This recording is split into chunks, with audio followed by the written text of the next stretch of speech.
चला मग आता आता जाऊया जिमला, जरा कसरत करूया म्हणजे दिवस चांगला जाईल.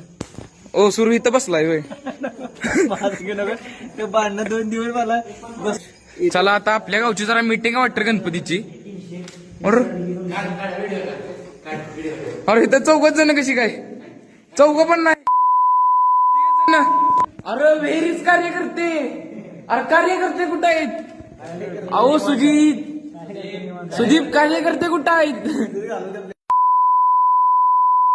आपल्या गावची कार्यकर्ती जागा होईना काय? इज्जतीचं काय पडलंय? सुरू तुम्ही सांगा तुमच्या. अहो पण तुम्ही सांगा तुमच्या वेळेस कार्यकर्ती केवढी होती? तुमच्या वेळेस कार्यकर्ती केवढी होती? मग ही लाभ येण्याची गोष्ट आहे ना. हा तर बघा आता व्हिडिओ आपल्या गावातली बघत असतील ना तर पटाकिस्तानी घरातनं बाहेर या आणि मीटिंग अटेंड करा पहिली इथं. हा व्हेरीज कार्यकर्ते व्हेरीज.